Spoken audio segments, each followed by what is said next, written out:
प्रखर जी, राधे राधे महाराज जी।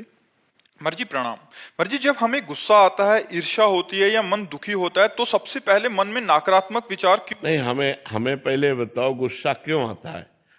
गुस्सा तब आता है, कामा संजायते क्रोधा, क्रोधा स्मृति विभ्रमा, स्मृति भ्रंशात बुद्धिनाशो बुद्धिनाशात प्रणश्यति। जब हम ये कामना करते हैं कि ये ऐसे चले और वो नहीं चलता, कोई भी हो, तो गुस्सा आ जाता है। हमको ये सोचना है कि मुझे कैसे चलना है। जब मेरा बेटा गलत चल रहा हो तब मुझे कैसे चलना है, मेरी पत्नी जब प्रतिकूल चल रही तो मुझे कैसे चलना है। मुझे क्रोध नहीं लाना, बहुत प्यार से, बड़े गंभीरता से, धैर्यपूर्वक हमें समस्या का समाधान करना चाहिए। क्रोध से समस्या बढ़ती है, ना कि समस्या का समाधान होता है। जब हम गुस्सा करते हैं तब हमारे द्वारा कुछ ऐसा हो जाता है जिससे समाधान होने की जगह और हम फैल जाते हैं, प्रपंच में फंस जाते हैं। तो मुझे लगता है उस समय नाम जप करके हमको अपने अंदर की सोच को ठीक करनी होगी। अगर हम अंदर की सोच को ठीक नहीं कर पाए तो जेल जितनी भरी है वो सब इसी में भरी है, काम में या क्रोध में या व्यभिचार में फंसा या हिंसा में फंसा, चोरी में फंसा, इसी में जेल भरी हुई। गुस्सा नहीं संभली, आगे कुछ गलत कर दिया, जेल भोगना पड़ेगा। तो हमें लगता है हम उस समय अपनी सोच को कंट्रोल कर सके, उसके लिए भगवान का भजन है। भगवान के भजन में बहुत बड़ी सामर्थ्य है, बड़ी सामर्थ्य है। और सामने वाले का परिवर्तन क्रोध से नहीं होता, हमारी नम्रता और विनम्रता और सहनशीलता से होता है। एक बार श्री स्वामी एकनाथ जी महाराज महाराष्ट्र के गंगा स्नान करने गए, तो स्नान करके लौट रहे थे तो ऊपर विधर्मी का महल था, गली के ऊपर। उसने थूक दिया, देखा महात्मा का नहा के जा, तो ऊपर थूक दिया, ऊपर गिरा। वो फिर नहाने गए, वही गली थी, फिर लौटे, फिर थूक दिया, 100 बार थूका। वो 100 बार स्नान करके आए। जब 100 बार स्नान करके आए तो हार गया। वो नीचे उतर के आया और प्रणाम किया और कहा मुझे क्षमा कर दो। तो उनका क्यों भैया? बोले मैंने 100 बार आपके ऊपर थूका, अपराध किया।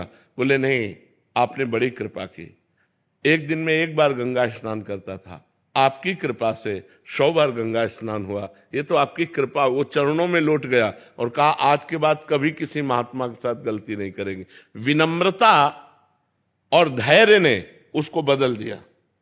अगर उसी समय गाली देते तो शायद और थूकता और गुस्सा करता या और विपरीत चला जाता, लेकिन वो कुछ नहीं बोले तो उसका सुधार हो गया। विनम्रता और धैर्य से यदि हम अपनी सोच को कंट्रोल में रखें तो हम किसी का भी सुधार कर सकते हैं।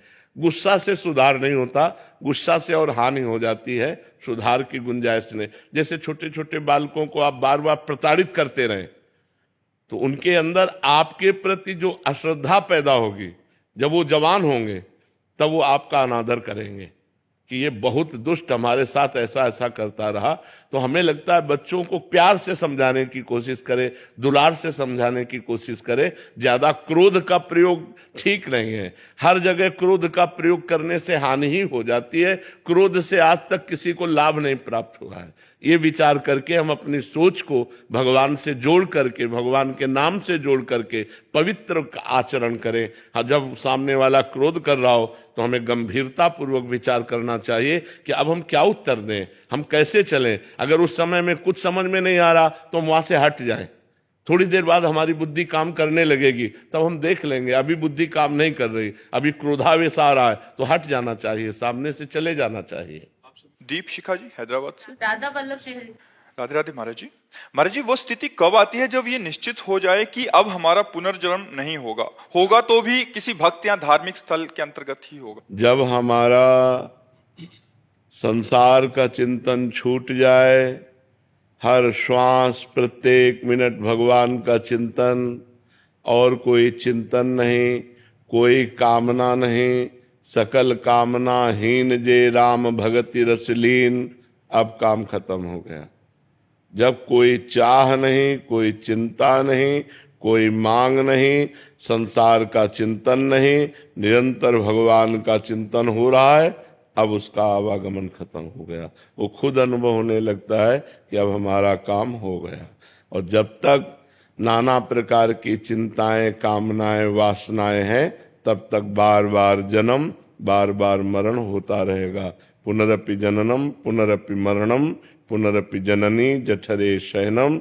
इसीलिए हमें मानव देह मिला है, हम ये चक्र को मिटा दें, आवागमन के इस चक्र को तोड़ दें भजन के प्रताप से। निरंतर जिसका भजन चलता है वो मुक्त हो जाता है। अनन्य चेता सततम यो माम स्मरति नित्य सहा तस्याहम सुलभा पार्थ नित्य युक्त योगिना। जो नित्य चित्त भगवान में लगाकर निरंतर चिंतन करता है, भगवान उसके लिए सुलभ हो जाते हैं, और भगवान मिल गए तो आवागमन मुक्त हो गया। विनोद जी छत्तीसगढ़ से। राधे राधे महाराज जी। गुरुजी, मोह माया से ध्यान भंग क्यों नहीं होता? मोह माया से ध्यान भंग तब होगा जब निर्मलता आवे। मलिन मन के कारण वो मन माया की तरफ ही जाता है। मना खष्टान इंद्रियाणी प्रकृति स्थान कर सती। प्रकृति माने माया ही होता है। मन 5 ज्ञानेंद्रियों के साथ माया में तब तक जाता रहेगा जब तक भगवान का नाम और मंत्र आप जाप नहीं करेंगे। जैसे पानी को कहीं भी छोड़ो वो नीचे ही जाएगा, अगर ऊपर चढ़ाना है तो यंत्र की आवश्यकता है, यंत्र की। ऐसे ही मन को कहीं भी छोड़ो तो माया में ही जाएगा, अगर उसे भगवान में लगाना है तो मंत्र की आवश्यकता है। खूब नाम और मंत्र जप करो तो मन माया की मलिनता से हटकर भगवान की निर्मलता की तरफ लगने लगेगा। जब तक भजन नहीं करोगे तब तक ऐसा नहीं हो सकता। हाँ, राहुल जी बेंगलोर से। श्री हरिवंश महाराज जी। महाराज जी, मेरे जीवन में सबसे जब कठिन समय था तो आपकी कृपा से महाराज जी, आपके उपदेशों ने मुझे बहुत साहस और धैर्य दिया, इसके लिए मैं बहुत बहुत आभारी हूँ। महाराज जी, मेरा एक प्रश्न है कि मैं नाम जप और भजन के पथ पर चलने का पूरा प्रयास करता हूँ, और मुझे पता है कि प्रतिकूलताएं आएंगी और हमें उन्हें सहते हुए आगे बढ़ना है, लेकिन फिर भी प्रतिकूलताओं और हतोत्साहित जब हो जाता हूँ, ऐसी स्थिति आती है, तो ऐसे समय में अपने को खुद को कैसे फोकस रखूं और प्रोत्साहित रखूं कि मतलब आगे का मार्ग प्रशस्त हो सके? देखो, जब हम, किसका प्रश्न है, जब हम भगवान से चित्त जोड़ देते हैं तो इस प्रश्न का उत्तर अपने आप मिल जाता है। ऐसा बल मिल जाता है कि हम उनको सह सकते हैं, क्योंकि हम भगवान से जब चित्त जोड़े हैं ना तो हमारा मन आनंदित रहता है। अगर मन आनंदित है तो हम विपत्तियों को रौंदते हुए निकल जाएंगे, अगर हमारा मन आनंदित नहीं है तो फिर हम गिर जाएंगे। और मन आनंदित होगा जब भगवान से जुड़े।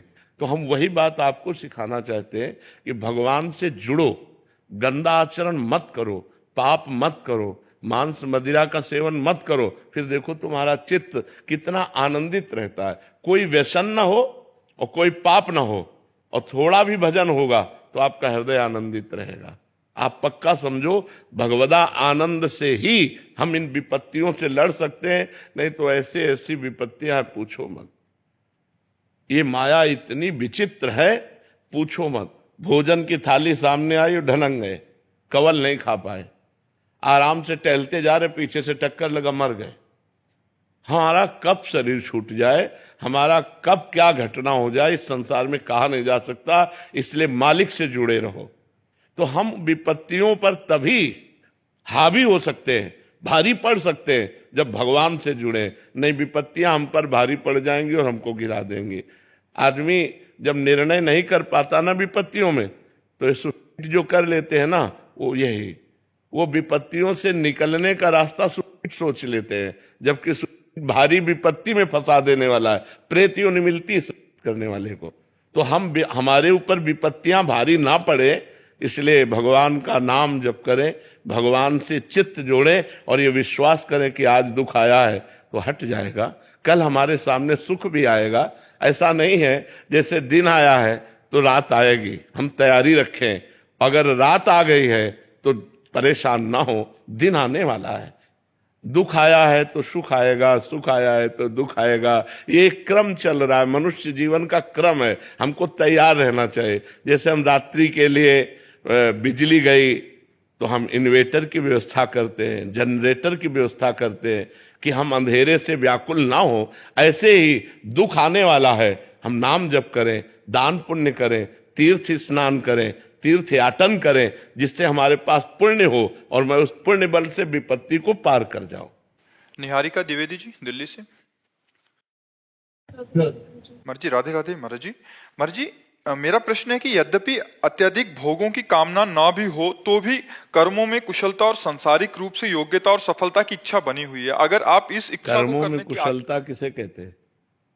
जिससे मैं अपने सांसारिक जीवन में रहती हूँ तो नहीं, कर्म कौशलम कहते हैं जो कर्म भगवान को समर्पित किया जाता है, जो कर्म भगवान के लिए किया जाता है उसे कर्म कुशलता कहते हैं। और जो कर्म अपनी वासनाओं की पूर्ति के लिए किया जाता है, मान प्रतिष्ठा के लिए किया जाता है, सांसारिक उन्नति के लिए किया जाता है, वो कर्म कौशलम नहीं है। कर्म कुशलता कर्म कौशलम है भगवान को जो कर्म समर्पित किया जाए, जो भगवान के लिए किया जाए, समाज को भगवान मान के किया जाए, उसे कर्म कौशल कहते हैं, कर्म योग कहते हैं। तो आपने कहा मैं कर्म कुशलता से करना चाहती हूँ, तो कर्म कुशलता है भगवत समर्पण कर्म, भगवत अर्थ कर्म, भगवान के लिए कर्म करना और उसे बहुत पवित्र भाव से करना। जैसे हम रसोई बनाते हैं भगवान के लिए तो पवित्र भाव से, ऐसे हम जो कर्म, जैसे हम संसार में कोई भी कर्म कर रहे हैं तो संसार का हर कर्म भगवान के लिए है, क्योंकि सृष्टि भगवान की है। हम उसे भगवान का मान के करते हैं और पवित्र भाव से करते हैं और कर्म समाप्ति पर भगवान को समर्पित कर देते हैं। ये हुआ कर्म योग, कर्म कौशलम, जो भगवत प्राप्ति कराएगा। तो फिर क्या कहना चाहते हैं? महाराज जी, अगर आप इस इच्छा को करने योग्य मानते हैं तो वो मार्ग बताइए जिससे एक व्यक्ति साधक होते हुए भी संसारी कर्म और प्रारब्ध को कर्म और मन की कुशलता से सामना नाम मां मनुष्य युद्ध चे, भगवान ने खुद अपने श्रीमुख से सब कुछ बता दिया है। सर्वदा सर्वकालेषु मां मनुष्य, सर्वदा माने हर समय, सब समय हमें भगवान का स्मरण करते हुए कर्म करना है। राधा राधा, कृष्ण कृष्ण, राम राम राम, जो काम कर रहे हैं भगवान का स्मरण करते हुए कर रहे हैं। जो हमें पद मिला है, जो हमें कार्य मिला है, मानो आप किसी की बहन है, किसी की बेटी है, आगे किसी की पत्नी बने, किसी की माँ बने, जो हमें कर्तव्य मिला उस कर्तव्य को भगवान की पूजा मानकर, सामने वाले में भगवान की स्थापना देख करके कि इसके हृदय देश में भगवान विराजमान है, और वो हम कर्म करें और नाम जप करें, तो गृहस्थ में रहते हुए भी भगवत प्राप्ति हो जाएगी। वो कर्म उसे बांधेगा नहीं। जो कर्म भगवान को समर्पित कर दिया जाता है वो मोक्षगामी होता है, और जो कर्म अपनी वासना के लिए किया जाता है वो बंधन युक्त होता है, वो हमें बार बार जन्म मरण के चक्र में फंसाता है। इसलिए नाम जप करते हुए भगवद अर्थ कर्म किया जाए तो गृहस्थ में रहते हुए भी भगवत प्राप्ति पूर्ण निश्चय है कि उसको प्राप्त हो जाएगी। तनवीर जी चंडीगढ़ से। राधे राधे महाराज जी। महाराज जी, ऐसा क्यों होता है कि सब ज्ञान और विवेक होने के बाद भी मन विचलित क्यों रहता है? इसका कई बार उत्तर दे चुके हैं। भजन की कमी। जब तक अध्यात्म बल नहीं होगा तब तक अपनी जानकारी का प्रयोग नहीं कर सकेंगे। जैसे हमें जानकारी है कि पाप कर्म नहीं करना चाहिए, लेकिन हम करेंगे। जब तक अध्यात्म बल नहीं होगा, तब अध्यात्म बल है नहीं करना है तो नहीं करना है, चाहे प्राण निकल जाए नहीं करना है, और करना है तो करना, चाहे प्राण ले लो तुम। हम ये धर्म का कार्य करेंगे, तुम रोक नहीं सकते। ये होता है अध्यात्म बल। जब नाम बल होता है, अध्यात्म बल होता है, तब फिर राम काज कीन्हे बिन मोहि कहाँ विश्राम। जय गिर चरण दे हनुमंता, चले सुगा पाताल तुरंता। अध्यात्म बल, भगवान नाम बल। अब आजकल हमें जानकारियां तो बहुत है लेकिन प्रयोग नहीं है। दूसरों को बताने की जानकारी है लेकिन खुद प्रयोग नहीं है, क्योंकि भजन नहीं है। अगर भजन हो, भगवान का नाम स्मरण हो, भगवान का नाम जप का बल हो, तो हम जो चाहें वो कर सकते हैं। हम अपनी जानकारी का प्रयोग कर सकते हैं। बहुत जानकारी है, हर व्यक्ति को जानकारी है, और अपनी जानकारी का जो प्रयोग कर ले गया वही महात्मा, और जो अपनी जानकारी का प्रयोग न कर पाया वही दुरात्मा, गलत आचरणों में उतर जाता है। तो अपनी जानकारी का हम सही प्रयोग कर सकें, इसलिए मुझे अध्यात्म की आवश्यकता है। शास्त्र श्रवण, संत समागम, नाम जप, इसके द्वारा हमें अध्यात्म बल प्राप्त होगा। भाव्या जी मध्य प्रदेश से। राधे राधे महाराज जी। महाराज जी, भगवान को प्रसन्न करने के लिए सबसे सरल रास्ता क्या है? मंदिर जाना, सत्संग सुनना, या व्रत रखना? शरणागत। सबसे प्रसन्न करना प्रभु मैं किसी योग्य नहीं हूं।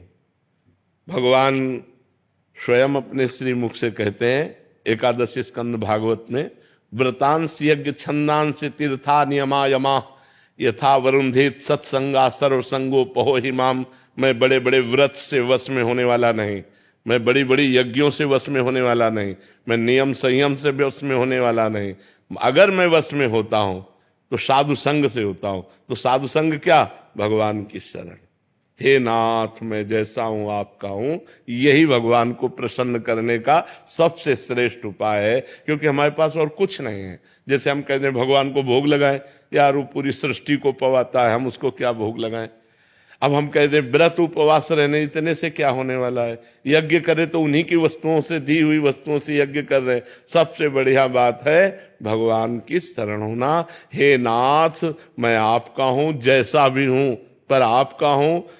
हमें ये दावा नहीं है कि मैं आपके लायक हूं, पर नाथ जैसा हूं आपका हूं। प्रभु मैं आपकी शरण में हूं, सबसे बढ़िया बात है। कोटि विप्र बदला गए जाहू, आए शरण तजो नहीं ताहू। भगवान का व्रत है, करोड़ों विप्रों को, ब्रह्म ऋषियों के मारने का पाप लगा हो, फिर भी भगवान की शरण में आ जाओ तो भगवान अपना लेते हैं। भगवान प्रसन्न होते हैं उनकी शरण में जाने से, भगवान की शरणागति। अब शरणागति कैसे हो? फिर उसके लिए है कि प्रथम भगति संतन कर संगा, दूसरे रतिमम कथा प्रसंगा, नवधा भक्ति हृदय में धारण करो तो आत्मसमर्पण हो जाएगा। श्रवणम कीर्तनम स्मरणम विष्णुर्पाद सेवनम अर्चनम वंदनम दास्यम सख्य आत्मनिवेदनम। आत्मनिवेदन का मतलब होता है समर्पण। नवधा भक्ति से आत्मनिवेदन प्राप्त हो जाता है। सुकल्प पटेल जी, महाराज जी, वर्षों से मिली असफलताओं के कारण मेरा जीवन दिशाहीन सा हो गया है। जो भी लेता हूँ गलत ही हो जाता है। इससे आत्मविश्वास डगमगा सा गया, भय दुख अनिद्रा बढ़ गई है। देखो, जब तक हमारे पूर्व पाप नष्ट नहीं होंगे तो हम कोई भी सफलता का कार्य करेंगे तो हमें असफलता में गिरा देंगे। हम बहुत सकारात्मक सोच रखना चाहेंगे, हमें नेगेटिव सोच में पहुंचा देंगे। यह है पाप का परिणाम। और पाप को नष्ट किए बिना हम सुखी नहीं हो सकते। इसलिए पाप नष्ट करने के लिए और भी उपाय हैं, जैसे तीर्थ याटन है, गंगा स्नान है, और भी है। लेकिन सही सटीक पाप की जड़ का नाश कर दे नाम है। नाम संकीर्तनम यस्य सर्व पाप प्रणाशनम। आधा घंटा नाम कीर्तन करो जोर जोर से, और चलते फिरते नाम जप करो, देखो सब पॉजिटिव हो जाएगा। हाँ, हम जो कह रहे हैं नाम कीर्तन करो पहले। भगवान विष्णु का भी 1000 नाम कीर्तन है शास्त्र, लेकिन आधा घंटा कोई नाम कीर्तन करो जो नाम प्रिय हो आपको। हरे कृष्ण श्री राम जय जय, जो भी राधा राधा राधा, खूब जोर जोर से भगवान नाम कीर्तन करो और चलते फिरते नाम जप करो। फिर देख लो आप उसका परिणाम, फिर आप खुद अनुभव करें। लेकिन लंबे समय तक 2-4 दिन किया फिर पाप कर लिया, फिर 2-4 दिन किया पाप किया, वो बात नहीं है। पाप आचरण रोक करके लंबे समय तक करो तो तुम्हारे पाप नष्ट हो जाएंगे, सफलता हाथ लग जाएगी। सबको सफलता क्यों नहीं प्राप्त होती, सबको सुख प्राप्त क्यों नहीं होता, लेकिन सब लोग सुख के लिए ही कार्य करते और दुख क्यों प्राप्त होता है? उसका कारण पाप है। हम पाप कर्म वर्तमान में भी करते हैं और जो भूत में पाप कर्म किए हैं वो परिणाम में आ रहे हैं, इसलिए हम असफल हो रहे हैं, दुखी हो रहे हैं, चिंतित हो रहे हैं। नाम जप करो, बहुत आनंद प्राप्त होगा, बहुत आनंद। हम कह रहे हैं लोक परलोक के सब सुख आपको प्राप्त हो जाएंगे। आप डट के नाम जप तो करो। जैसे लोग कहते हैं कि नाम जप करने से क्या खाना मिल जाएगा, तुम खाना की बात क्या करते हो? अगर भगवान का नाम जप करो तो लोक परलोक सब जगह सुख प्राप्त होता है। जहां पाप नष्ट हुए तो सुख है सुख घेर लेता है। और अगर भाई पाप कर्म करोगे तो पुण्य के प्रताप से ये मिल जरूर सकता है, लेकिन तुम्हारा नाश हो जाएगा। अंत में तुम्हारा नाश हो जाएगा, अंत में तुम जीरो पे होगे, कुछ तुम्हारे पास नहीं होगा। अगर नाम जप कर रहे हो, आज दुखी हो, चिंता मत करो, कल सुखी हो जाओ। हमको भोजन तक नहीं मिले 8-8 दिन, जो आज हम आपको प्रमाण दे रहे हैं कि हम गाड़ी पे चल रहे हैं, तो कल हमको भोजन नहीं मिला। सर्दी में ओढ़ने के लिए कंबल नहीं था, बोरा ओढ़ते थे, टाट समझते ना, जिसमें गेहूं का आटा भरा जाता है, वो बोरा ओढ़कर सर्दी पार करते थे। और आज हम तो आपको क्या बताएं, जब आप समझ लो यही है तो क्या व्यवस्था नहीं होगी? हर व्यवस्था है, राजा बाबू की तरह भगवान रख रहे हैं। तो कल जो था वो जो दुख में था उसमें हम धर्म को नहीं त्यागा, बड़ी कठिनाई से आगे बढ़ते रहे, तो आज वो बात आ गई जो लौकिक और पारलौकिक। ये तो सांसारिक सुख है, लेकिन भागवतिक सुख हम तुम्हें बता भी नहीं सकते कि कितना भगवान हमें आनंद देते हैं। इसलिए नाम जप करो, चिंता न करो, सफलता चरण चूमेगी यदि भगवान की शरण में हो और भगवान के आश्रित हो। विदुषी जी कनाडा से। राधे राधे महाराज जी। महाराज जी आपके चरणों में कोटि कोटि नमन। महाराज जी जब से आपके श्रीमुख से राधा नाम की महिमा सुनी है, निरंतर नाम जप करने का अभ्यास कर रहे हैं और सभी सत्कर्मों को प्रभु को समर्पित करना भी शुरू कर दिया है, तो आपकी कृपा से हृदय में आनंद की अनुभूति तो होने लगी है, परंतु गुरुदेव भगवान के प्रकट साक्षात्कार के लिए क्या निरंतर नाम जप ही करते रहें या गुरु मंत्र लें प्रभु के साक्षात्कार के लिए? अब जैसा आगे होना होगा भगवान आपको खुद प्रेरित कर देंगे। अभी आप जैसे चल रहे हैं वैसे चलते रहिए। भगवान को प्रेरित करना होगा ना तो आपके अंदर विकलता हो जाएगी कि मुझे सदगुरु मिले, मुझे मंत्र मिले, मुझे उपासना मिले। अभी जैसे चल रहे हो आप वैसे चलते रहिए। गुरुदेव शाम सदाशिव से शुरू हुआ था ये सफर और राधा नाम ने अपने आप ही, हाँ, भगवान शिव की कृपा से ही ये यात्रा राधा रानी तक पहुंचती है। अपने जीवन की भी यात्रा शिव से ही प्रारंभ हुई और शिव में ही है, और वो राधा रानी में जो पूरा भाव आया वो शिव कृपा से ही आया। कुणाल सेन जी उज्जैन से। राधे राधे महाराज जी। राधे राधे महाराज जी। महाराज जी मेरे मन में स्वतः ही आपका चिंतन चलता रहता है, मैं मन से आपसे बात करता रहता हूँ, प्रश्न पूछता हूँ, आपको देखकर खुश होता हूँ, आपके विरह में रोता हूँ, जब हंसते हो तो बहुत अच्छा लगता है। महाराज जी आपका प्रश्न है कि मुझे कोई अन्य साधना नहीं आती, ना ही मेरे मन में कुछ बहुत अच्छा पाने की लालसा है। मुझे तो भगवत प्राप्ति के बारे में भी जानकारी नहीं थी, आपको जानने से पहले इस जीव को बहुत गलत आचरण किए। महाराज जी मैं निरंतर नाम जप करने का प्रयास करता हूँ, मुझे सिर्फ आप चाहिए, क्या मुझे नाम जप से आपकी प्राप्ति हो सकती है? भाई हम तो ऐसे ही प्राप्त है, नाम जप की क्या जरूरत। नाम जप से तो हमारे आराध्य देव की प्राप्ति होगी। हम तो ऐसे ही आपके हित मित्र हैं, सबके मित्र हैं। चराचर जगत में हम सबके मित्र हैं, सबके सेवक हैं। हमारे स्वामी की प्राप्ति की याचना करो, हमारे प्रभु की प्राप्ति की याचना करो, और हमारा स्वरूप वही है। ये जो पार्थिव स्वरूप है ये नाशवान है, ये आज है कल नहीं रहेगा, लेकिन जो हमारा स्वरूप है वो हमारे जो इष्ट का स्वरूप है वही हमारा स्वरूप है। जो प्रिया प्रीतम है वही हमारा स्वरूप है, वही हमारी आत्मा है, वही हमारे प्राण है। तो अगर वास्तविक हमसे मिलना है तो प्रिया प्रीतम से मिलना है, प्रिया प्रीतम से मिलना ही हमसे मिलना है। समझ पा रहे हैं आप? इसलिए खूब नाम जप करो और प्रिया प्रीतम की प्राप्ति की चाह करो, तो वहीं हम सेवा में मिलेंगे आपको। ये शरीर तो आज है कल नहीं रहेगा, ये तो नाशवान शरीर है। महाराज जी मैं राधा रानी का भी नाम लेता हूँ तो आपका स्मरण होता है। हाँ तो बढ़िया है, अगर संत का ध्यान या गुरु का ध्यान आवे तो शास्त्र सम्मत है। ध्यान मूलम गुरु मूर्ति, पूजा मूलम गुरु पदम, मंत्र मूलम गुरु वाक्यम, मोक्ष मूलम गुरु कृपा। इसमें कोई निषेधात्मक बात नहीं है, ये सकारात्मक बात है। आप इसे जरूर करते रहिए। महाराज जी आपने बोला प्रिया प्रीतम से मिलना ही हमारा मिलना है, तो आपसे मिलना प्रिया प्रीतम से मिलने के लिए ही होगा। हमसे वही मिलेगा जो वास्तविक मिलना कहा जाता है। ऐसे बैठना और चले जाना बात अलग है। जैसे वो बच्चा कहता है हर समय आप हमारे ध्यान में रहते हो, तो हाँ मतलब यह मिलने का संकेत है कि विशुद्ध कृपा भगवान की है। अब मैं भा भरोसा हनुमंता, बिनु हरि कृपा मिले नहीं संता। अगर संत चिंतन चल रहा है तो जो हमारे अंदर चल रहा है वही उसके अंदर चलने लगेगा, ऑटोमेटिक चलने लगेगा। क्योंकि हाँ बिना साधन के, क्योंकि वो ध्यान कर रहा है ना हमारा, तो जो हमारे ध्यान का विषय उसके हृदय में आ जाएगा। ये बहुत बड़ी बात है। किसी संत का निरंतर ध्यान रहना, उसका चिंतन रहना, मतलब उसके हृदय का पूरा सिस्टम अपने हृदय में जागृत कर लेना है। ये तो कोई कर ही नहीं पाता ना। संत के प्रति इतनी बढ़िया भाववृत्ति कहाँ बन पाती है कि हमारा समय किसी संत सदगुरुदेव के चिंतन में रहे कि हमारे इष्ट तो यही हैं, गुरुर ब्रह्मा गुरुर विष्णु गुरुदेव महेश्वरा, गुरु साक्षात परब्रह्म तस्मै श्री गुरुवे नमः। मैं अपने परब्रह्म का चिंतन करता हूँ, मुझे किसी और परब्रह्म की जरूरत नहीं। ये जो दिखाई दे रहे हैं यही हमें प्राप्त हो जाए, तो उसको जो उनके अंदर चल रहा है वो उसके अंदर चलने लगेगा। गुरुदेव निकुंज में भी आप हम इस तरह से नहीं मिल सकते। निकुंज का दूसरा स्वरूप है, हम पार्थिव परिचय वाले नहीं रहेंगे। महाराज जी फिर वहां पर आप हमको कैसे और हम आपको कैसे? जब हमारे स्वरूप को प्राप्त हो जाओगे तो हम आप दो नहीं रहेंगे, एक हो जाएंगे। वहां दो का प्रवेश नहीं। प्रेम गली अति सांकरी तामे दो न समाए, दो का प्रवेश नहीं है, एक का प्रवेश है। आप गुरु स्वरूप हो जाएंगे। जैसे भृंगी कीड़ा दूसरे कीड़े को लाकर अपने छेद में बंद करता है और फिर उसे अपना चिंतन कराता है, तो बिना शरीर त्यागे वो भृंगी बन जाता है। ऐसे ही संत आप सरिस चाहें सब कीन्हा। जो संत का आश्रय ले लिया मन वचन कर्म से, वो वही बन गया जो वो थे।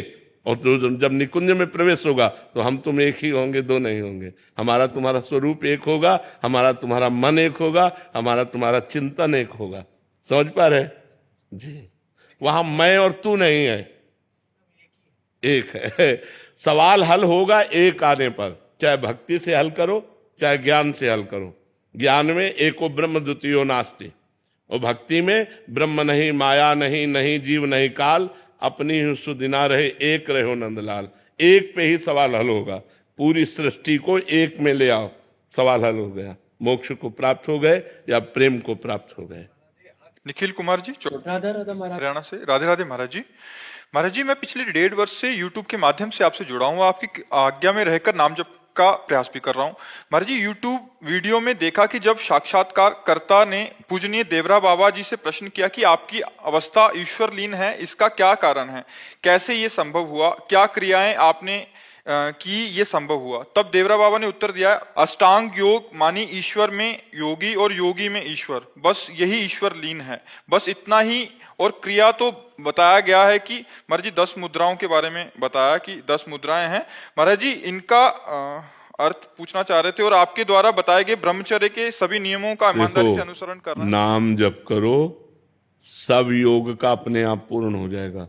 नाम योग ऐसा है, ये कुंडलनी जागृत कर देगा, ये 60 चक्रों का भेदन कर देगा, ये सब कर देगा। नाम जप में लगो। अब ऐसे शरीर नहीं कि अष्टांग योग का पालन कर सके। 3 घंटे सिद्धासन में, 3 घंटे पद्मासन में बैठना, प्राणवायु को सूक्ष्म करना, अब वो सब नहीं रह गया। कलयुगी प्राणी हो। आसन में कभी बैठे हो? आसन जानते हो? किसका प्रश्न है? आसन जानते हो? पद्मासन सिद्धासन सुना, उसके बाद शुरू किया। तो कितने मिनट बैठते हैं? 20-30 मिनट, ज्यादा से ज्यादा एकदम फटने लग जाते हैं पैर। फिर 3 घंटे तब बिना हिले डुले 3 घंटे बैठे, तब आसनों की महिमा जागृत होती है। अभी तो यम नियम, आसन, प्राणायाम, प्रत्याहार, धारणा, ध्यान, समाधि, ये तो अष्टांग योग। भैया नाम जप करो, कलयुग केवल नाम धारा, सुमिर सुमिर नर उतरे पारा। बाबा सिद्ध पुरुष थे अष्टांग योग के। देवराह बाबा अष्टांग योग के सिद्ध पुरुष थे।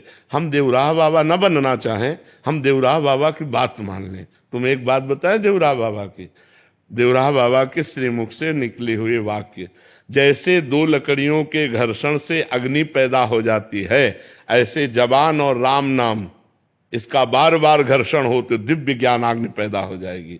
देवराह बाबा के वचन थे कि राम राम राम राम राम राम, तो दिव्य ज्ञानाग्नि पैदा हो, ज्ञान पैदा हो गया और उसी से मोक्ष प्राप्त हो जाता है।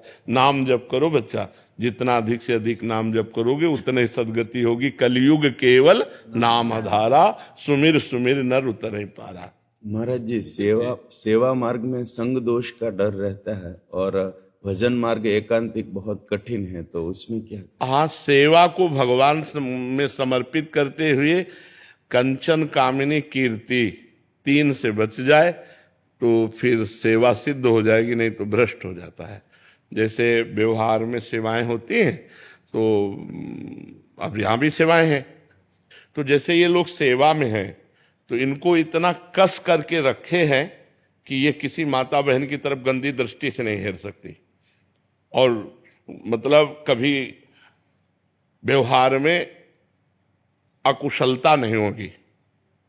वो गुरु कृपा से इतना कस के रहे। अब अगर यही स्वतंत्र हो जाएं तो ये भ्रष्ट हो जाएंगे। तो हमें लगता है व्यवहार में यदि हम बच सकते हैं तो अपने ऊपर कुछ कड़े शासन मतलब रखना चाहिए कि जैसे किसी माता बहन से बात करनी है तो किसी को बीच में डाल के, कंचन, कामिनी और कीर्ति, इन तीनों से हमको बचना है। कोई प्रणाम कर रहा है तो साधु वेश को प्रणाम कर रहा है, साधु वेश गुरु जी का है, आचार्य का हमारा थोड़ी है, तो प्रणाम गुरु और आचार्य को गया। और जो रुपया आता है वो संत सेवा भगवान के लिए, मैं नौकर हूं, स्वामी नहीं हूं। जितना मतलब रखना, इसके बाद साधु अपनी स्वतंत्रता में रहे, नहीं तो भ्रष्ट हो जाएगा। क्योंकि आज चरित्रहीनता का बोलबाला है, चरित्रहीनता बढ़ती चली जा रही है। अगर चरित्रहीन हो गया तो फिर क्या रह गया? चरित्रहीनता नहीं होनी चाहिए किसी में भी। साधु में क्या, किसी में भी चरित्रहीनता नहीं होनी चाहिए। अगर चरित्रहीन हो तो पुरुष ही नहीं हो तो भ्रष्ट आदमी है। तो ये चीजें अपने व्यवहार में बहुत बचने की, क्योंकि व्यवहार में हमें सबसे मिलना होता है। अब जैसे सत्संग में है ऐसे, कोई किसी साधु की निंदा करने लगते तो हम फिर उसको डांटते हैं, सत्संग सुनो, सत्संग सुन के निकलो, दूर जाओ, अपने साधन में तुम लगो, साधु को भजन करने दो। वहां जाकर तुम्हें पैर पकड़ने की जरूरत क्या है? वहां जाके तुम्हें एकांत में मिलने की जरूरत क्या है? वहां जाकर उसे भ्रष्ट करने की जरूरत क्या है? तुम सत्संग सुनो और दूरी बनाओ, और तुम अपने घर में भजन करो, अपनी कुटिया में भजन करे। जब सत्संग सुनने गए तो केवल सत्संग सुनो, साधु से मतलब नहीं रखना, साधु की वाणी से मतलब रखो, उसकी आज्ञा का पालन करो, कल्याण हो जाएगा। तो अपने को बहुत बच के चलना है। कलयुग है, हर चीज माया परोसेगी, पर अपने को बहुत सावधानी पूर्वक चलना है, तो ही बच सकते, नहीं तो बहुत कठिन है। बहुत गुरुजनों के शासन में रहे, साधु मंडली में रहे, और अगर कहीं एकांतिक ऐसी सेवा हो तो अपने को बचा के रखे। ये हमारा दुर्भाग्य होगा कि अगर हम ऐसे कदम रख देते, बिल्कुल नहीं। और 1 मिनट में गेम बदल जाएगा, 1 मिनट में आप फंस जाएंगे, 1 मिनट में गेम बदल जाता है। इसलिए बहुत जीवन भर इस बात से बिल्कुल ऐसे जीवन भर सतर्क। जैसे मृत्यु को देखने पर आदमी भयभीत होता है ना, ऐसे साधु को साक्षात मृत्यु मूर्तिमान समझना चाहिए स्त्री संभोग के समय में। नहीं, बिल्कुल नहीं। साधु हर बात खूब मौज से खाओ पियो मस्त घूमो, बस कंचन की याचना मत करो, कामनी का संग मत होने दो, कीर्ति को स्वीकार मत करो, भगवत प्राप्त घूम रहे हो, जीवित भगवत प्राप्त हो, जीवन मुक्त हो। और यही 3 बातें हैं, इन्हीं से बच जाना है। मनीष श्रीवास्तव जी, अमेरिका से। राधे राधे। राधे राधे महाराज जी। महाराज जी, आपके चरणों में कोटि कोटि प्रणाम। महाराज जी, मैं पिछले 22 वर्षों से अमेरिका में रह रहा हूं और मूल रूप से वाराणसी का हूं। मैंने भौतिक रूप में अपने जीवन काल में लगभग सब कुछ हासिल कर लिया, एक अच्छा कैरियर, पैसा, स्थिरता, समाज में सम्मान, फिर भी एक खालीपन सा है। महाराज जी, मैं स्पष्टता जानना चाहता हूं कि मेरे वर्तमान भागवतिक स्थिति को देखते हुए, जैसे कि मैं अभी हूं, क्या मुझे भी भगवत प्राप्ति हो सकती है? क्योंकि मैंने मन ही मन ये निष्कर्ष निकाल लिया है कि इस जीवन में मेरे लिए भगवत प्राप्ति संभव नहीं है। मेरा स्वभाव ऐसा है कि चीजों को अच्छी तरह से समझता हूं, निर्णय भावनाओं से नहीं। पहले तो ये धारणा हटाओ, नहीं कभी नहीं होगी भगवत प्राप्ति। पहले धारणा हटाओ कि मुझे भगवत प्राप्ति नहीं हो सकती, ऐसा कभी नहीं सोचते। हमें ये सोचना मैं भगवत प्राप्ति के योग्य नहीं हूं, लेकिन भगवान की कृपा से मुझे भी भगवत प्राप्ति हो सके। अगर मैं पतित हूं तो भगवान का नाम पतित पावन है, मैं दीन हूं तो भगवान दीनानाथ है, मैं कितना भी नीच हूं तो सर्वश्रेष्ठ है, मैं अनाथ हूं तो नाथों के स्वामी है। हमारा भगवान का संबंध है। मैं भगवान के योग्य नहीं हूं, लेकिन भगवान को प्राप्त कर सकता हूं, क्योंकि भगवान का अंश हूं। ममैवांशो जीवलोके जीव भूता सनातना। जब हम पहले ही निश्चय कर लेंगे कि मुझे भगवत प्राप्ति नहीं होगी, तो नहीं होगी। हम निश्चय करते हैं कि मुझे भगवत प्राप्ति होगी होगी होगी, क्योंकि मैं भगवान का बच्चा हूं, मैं भगवान का अंश हूं। हाँ, मैं भगवत प्राप्ति योग्य नहीं हूं, भगवान की कृपा से होगी। मैं प्रयास करूंगा, नाम जप करूंगा, अच्छे आचरण करूंगा, दूसरों को सुख पहुंचाऊंगा, और भगवान से रो रो के प्रार्थना करूंगा कि मेरे पापों को नाश करके मुझे भगवत प्राप्ति कराइए। तो क्यों नहीं हो जाएगी? ऐसी धारणा नहीं रखनी चाहिए, कमजोर धारणा नहीं रखनी चाहिए, निगेटिव भाव नहीं रखना चाहिए। हर समय हमें पॉजिटिव भावों का पोषण करना चाहिए। निगेटिव भाव क्यों रखें? जब वो घोर वैश्यागामी पापी को भी मिल सकते हैं तो मुझे क्यों नहीं मिल सकते? पर हम मिलना चाहें, हम भगवान की प्राप्ति करना चाहें। ऐसे ये कह रहे हैं कि मैं किसी भी चीज को लॉजिक से समझता हूँ, पिछले इतिहास से समझता हूँ, तो मतलब मेरे को थोड़ा सा क्या लॉजिक तुम्हें चाहिए? इससे बड़ा लॉजिक चाहिए? तुम भगवान के बच्चे हो कि नहीं हो, भगवान के अंश हो कि नहीं? तो बाप से मिलने के लिए कौन सी हमको क्रेडिट की जरूरत है, कौन से हमें सद्गुणों की जरूरत है? हमारे बाप है, भगवान हमारे बाप है ना, सबके बाप। भगवान सबके पिता है, क्योंकि हम सब उनके बच्चे हैं। तो हम क्यों नहीं भगवान से मिल सकते? हम नीच हैं तो उन्हीं की माया में तो नीच बने हैं। अगर हम गिरे हुए व्यक्ति हैं, बहुत दूषित हैं, तो उन्हीं की माया से, अपने बाप की माया से तो गिरे हुए हैं। हम क्यों नहीं मिल सकते? हमारा दावा है। हमारे प्रभु, जैसे प्रभु गीता में कहते हैं ममैवांशो, तू मेरा अंश है, ऐसे हम ठसक से कहते हैं कि भगवान मेरे हैं। क्यों नहीं मिलेंगे? लॉजिक हमारा बनता है कि नहीं बनता? क्यों? ये लॉजिक से अलग है। महाराज मुझे लगता है कि इस जन्म में नहीं हो पाएगा, हमको 1000 जन्म लेना पड़ेगा, तो क्या फायदा? तो 1000 जन्म ही लेना पड़ेगा तुम्हें हम पक्का कह रहे हैं 1000 जन्म लेना पड़ेगा। हम इसी जन्म में प्राप्त करेंगे। भगवान के लिए ऐसा क्यों नहीं सोचता? मनुष्य जन्म 1000 जन्म ही मुझे मिलेंगे, बार बार गारंटी है? विचार करके देखो, बहुत दुर्लभ है मनुष्य शरीर, एक बार मिला है, अब अगली बार हम सुअर कुत्ता बनेंगे, क्या बनेंगे, क्या भरोसा उसमें हम भजन कर लेंगे? अरे हम इसी जन्म में भगवत प्राप्ति करेंगे। जैसे तुमने प्रयास किया विदेश में रहकर सफलताएं प्राप्त की, ऐसे ही ये सफलता के लिए सोचो, मैं हर समय राम राम जपूंगा, कृष्ण कृष्ण जपूंगा, राधा राधा जपूंगा, और मेरी श्वास छूट गई तो मुझे भगवत प्राप्ति हो जाएगी। निराश क्यों होते हो? निराश नहीं होना, उदास नहीं होना, हताश नहीं होना। भगवान हमारे कोई गैर थोड़ी है। भगवान हमारे, हमको क्यों नहीं मिलेंगे? 1000 जन्म तक के सोच लोगे तो देखो, हमको एक सिद्ध संत ने बताया था, हम उस समय 16-17 वर्ष की अवस्था के थे, हम बचपन से घर से निकले 13 वर्ष की अवस्था से। उनका नाम सिद्ध बाल योगी था। वो गंगा किनारे ही रेती पे रहते थे। तो जब उनसे मिले, रात्रि में मिलने का अवसर मिला, तो उन्होंने पहली बात कही, हमने अपनी डायरी में लिख रखी थी कि बेटा, जो बनना है वो सोचो, जैसा बनना है वैसा सोचो, जैसा सोचोगे वैसा बन जाओगे। बस हम संतों की बात पकड़े थे, बड़े बड़े महापुरुषों की बातों को डायरी में अपने लिख लेते, तो बार बार रोज पाठ की तरह, जैसा बनना है वैसा सोचो, जैसा सोचोगे वैसा बन जाओगे। तो जैसे तुमने सोच लिया 1000 जन्म में भगवत प्राप्ति नहीं होगी, गारंटी देता हूं नहीं होगी।